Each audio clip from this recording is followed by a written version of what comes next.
Dan Nabi Hizkil berseru kembali, "Wahai jasad-jasad, Allah memerintahkanmu untuk berdiri." Mereka kemudian berdiri dan hidup kembali seperti semula.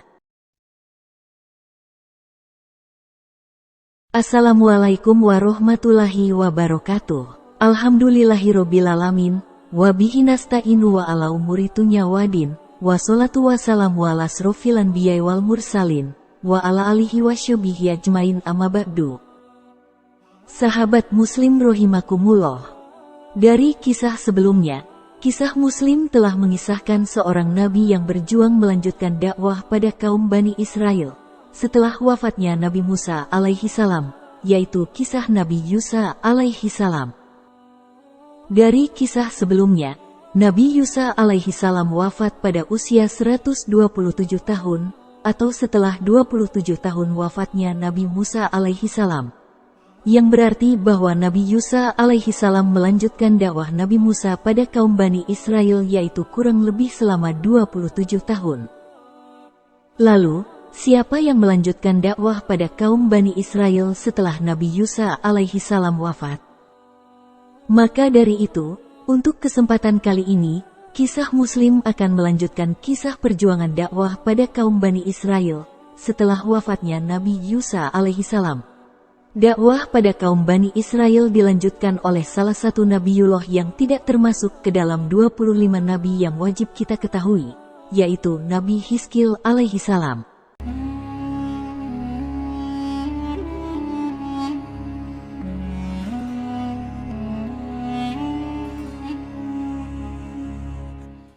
Nabi Hizkil alaihi salam termasuk salah satu nabi di kalangan Bani Israel, dan beliau adalah putra dari Buzi. Nabi Hizkil kerap disebut juga dengan nama Haskial atau Haskial. Adapun nama Hizkil memiliki makna yang berarti Allah menyucikannya. Hal ini sesuai dengan sikap hidup beliau, yang selalu jauh dari perbuatan dosa. Nabi Hizkil bin Buzi alaihi salam, oleh para kaum Yahudi menyebutnya dengan nama Yehezkiel. Sahabat Muslim rahimakumullah, setelah Nabi Yusa bin Nun alaihi salam wafat, kemudian yang memimpin kaum Bani Israel tidak langsung dipimpin oleh Nabi Hizkil, melainkan digantikan oleh Kalib bin Yufana. Kalib bin Yufana merupakan salah satu pengikut Nabi Musa alaihi salam, dan ia adalah suami dari saudari perempuan Nabi Musa, yaitu Maryam. Muhammad bin Ishaq meriwayatkan dari Wahab bin Munabih, saat Kalib bin Yufana wafat setelah Nabi Yusa, ia meninggalkan Hizkil bin Buzi untuk memimpin Bani Israel.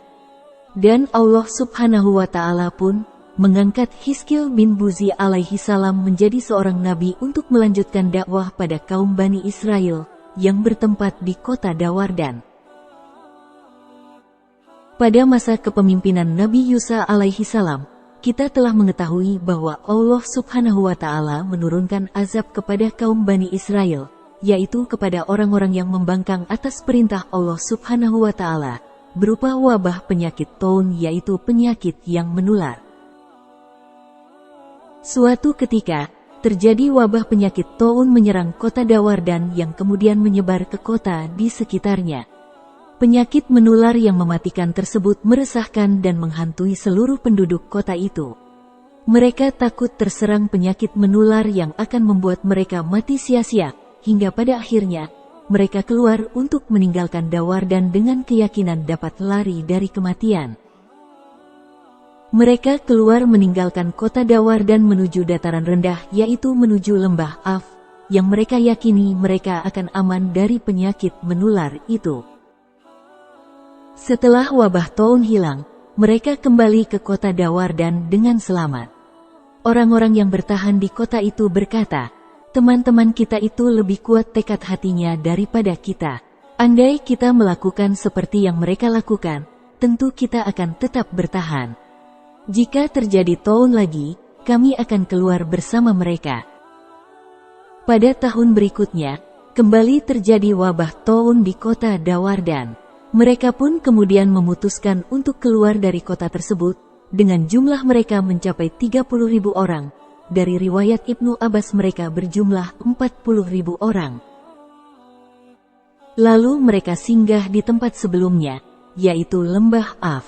Dengan angkuh dan sombongnya, mereka merasa bisa melawan kematian dari penyakit menular tersebut, karena sebelumnya mereka telah selamat dari penyakit taun tersebut. Namun, takdir berkehendak lain. Allah Subhanahu wa Ta'ala mengutus 2 malaikat ke lembah itu.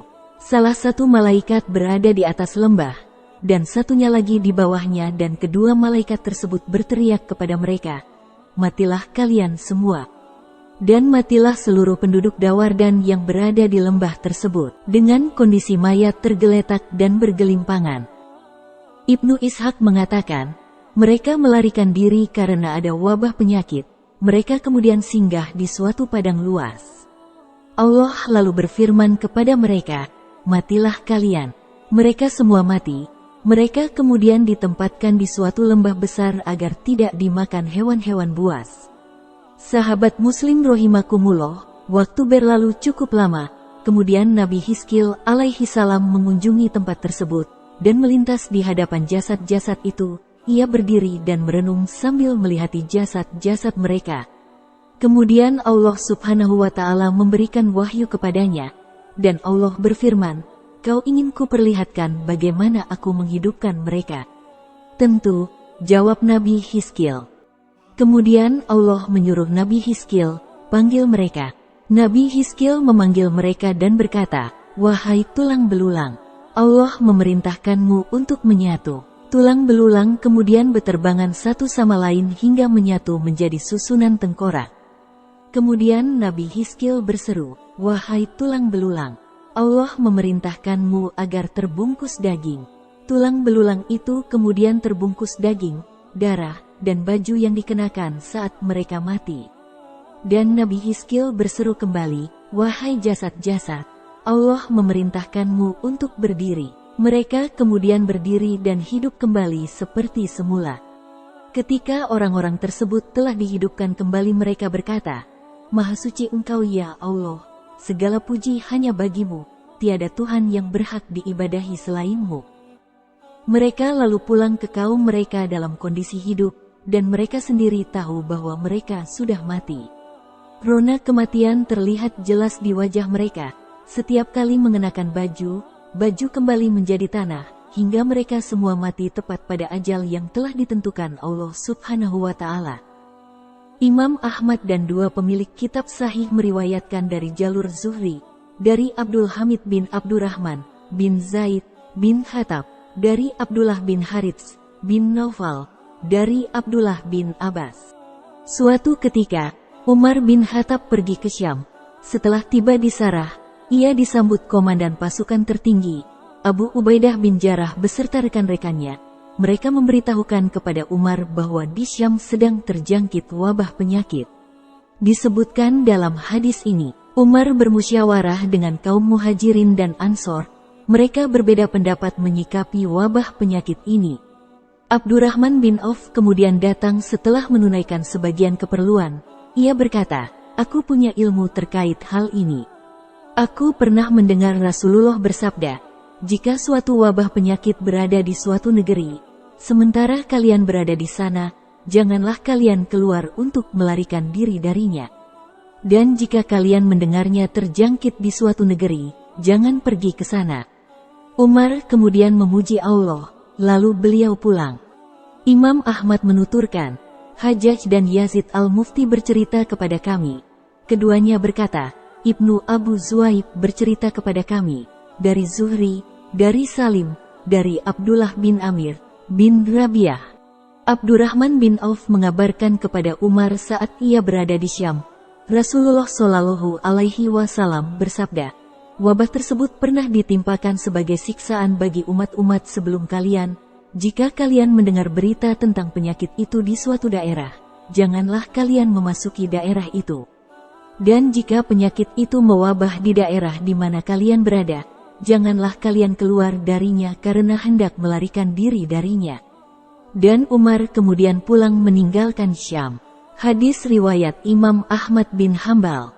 Imam Bukhari dan Muslim juga meriwayatkan hadits ini dari Malik, dari Zuhri, dengan matan serupa.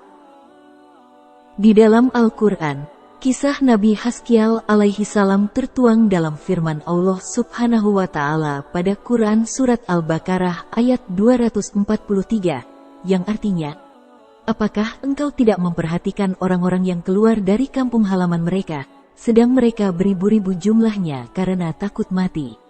Maka Allah Subhanahu wa Ta'ala berfirman kepada mereka, matilah kalian.